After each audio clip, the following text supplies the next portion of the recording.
Well, news of new jobs and new opportunities in forestry created some buzz among industry leaders during this year's annual Forestry Forum. TWILA's Sabine shows us how the forum yielded plenty of valuable information for those interested in Louisiana's #1 cash crop. For Jim Stemple with Drex Biomass, it's all about the future. At this Forestry Forum, folks listen carefully as Stemple outlines the wood pellet makers' plans for expanding the timber market in LaSalle Parish. As a lot of folks in this area know, IP Pineville, when it closed, that really hurt the local economy in a big way. So we're filling in that space. Now that's the direct impact. Indirectly, you've got all these loggers that are employed again. They've got truck drivers that work for them that are employed again. So logging crews, truck drivers, they're stopping at the local gas stations, little diners and restaurants or whatever, the burger barns, the fish houses, etc. So you get this even further effect on what we call the indirect economic impact that goes out even farther. But that's not the only good news. LSU Ag Center Extension Forester Robbie Hutchins says a new lumber mill in Urania is set to open by the end of the year. This opens up an area for forest landowners to market their timber in an area where markets had closed down.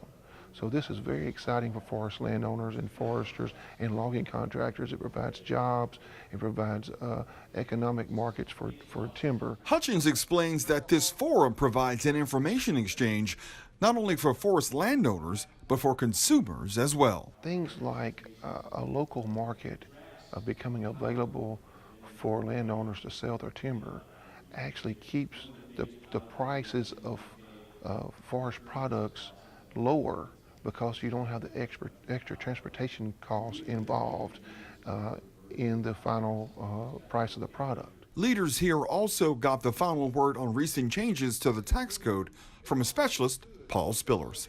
There are some changes that are good, but there are more that are bad. Tell us about that. The ones that are so bad that I think is going to require us to really focus on.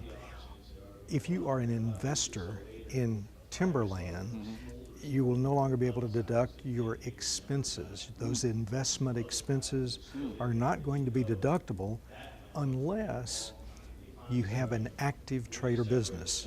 So a lot of investors who are kind of passive investors will have to become more active and conduct their business as a business, not just a passive investment.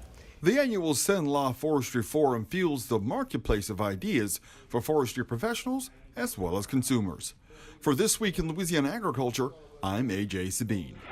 According to the LSU Ag Center, forestry and forestry products generated nearly $11 billion in output for Louisiana. That's if you include all of the jobs created by the industry. For more information about forestry, head over to our website at twilatv.org. Still to come on TWILA, the Easter Bunny takes to the air. It's an egg drop like no other. Stay with us.